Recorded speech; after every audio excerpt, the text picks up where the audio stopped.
दिवाळीनंतर लगेचच जिल्हा परिषद आणि पंचायत समितीच्या निवडणुकीचे बार उडणार आहेत। नुकताच आरक्षण सोडती जाहीर झाल्याने सर्वत्र राजकीय वातावरण ढवळून निघालंय।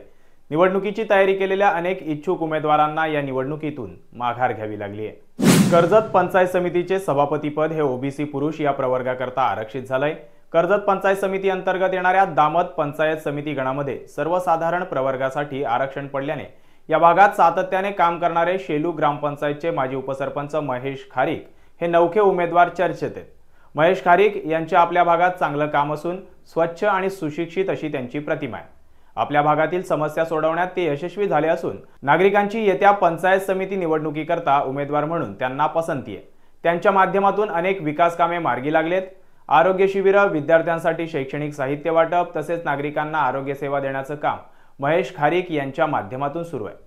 महेश खारीक हे आपल्या सामाजिक आणि विकास कामांमुळे चर्चेत असले तरी त्यांच्या मागे आणखी एक महत्त्वाचं राजकीय पाठबळ राष्ट्रवादीचे रायगड जिल्हाध्यक्ष सुधाकर घारे यांचे ते अत्यंत विश्वासू समजले जातात। त्यामुळे या निवडणुकीत राष्ट्रवादीची ताकद महेश खारीक यांच्या सोबत असणार आहे। ग्रामपंचायत प्रशासनातील प्रशासकीय कामाचा अनुभव, स्वच्छ प्रतिमा, नागरिकांची समस्या सोडवण्यात अग्रेसर ठरलेले महेश खारीक यांना आता नागरिकांचा वाढता पाठिंबा आहे। त्यामुळे पंचायत समिती निवडणुकीकरता उमेदवारी निश्चित मानली जाते।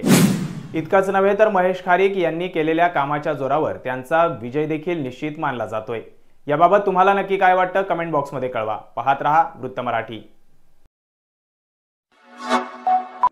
Like, comment, share and subscribe.